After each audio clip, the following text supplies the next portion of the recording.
which is a discussion that a lot of people had. It's one of those things too. I think Stain only got away with it because Godsmack ripped off Alice in Chains stuff. It's ridiculous how much Godsmack has ripped off Alice in Chains. But being a Stain fan, after a while, you do start to notice some things.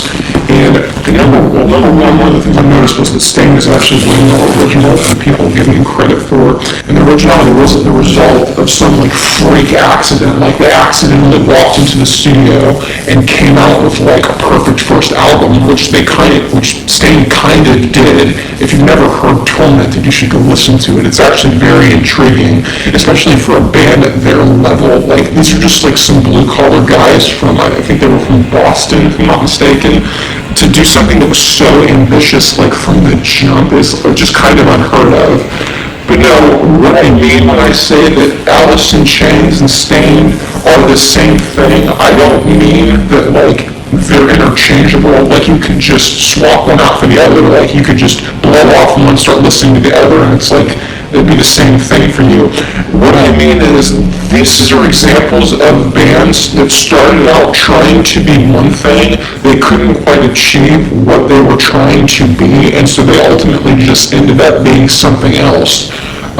Alice in Chains, they were trying to be a Guns N' Roses type band. That's what they started out as. And Stain were trying to be. Now Stain, it's very clear that they're Alice in Chains fans, from the get-go. And it became more clear when they started just doing more and more acoustic stuff.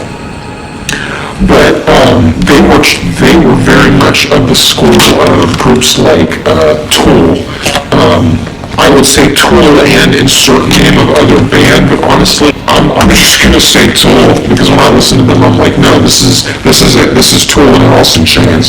That's where it begins and ends for this group of guys.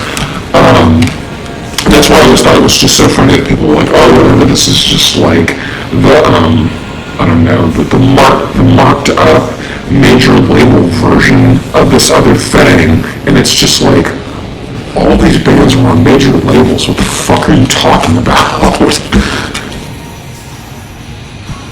Oh, look, the big cookies. I want one. What album? I say, I'm up on that stage shredding for 2 hours, boys. I gotta fuel up, get my energy. Hey, prick, you got cookies. Hey, it's time to come in here. Pricks, I shit you not. If you eat this whole can of frosting, I'll give you half of my paycheck for tonight. I'll let you play all my solos.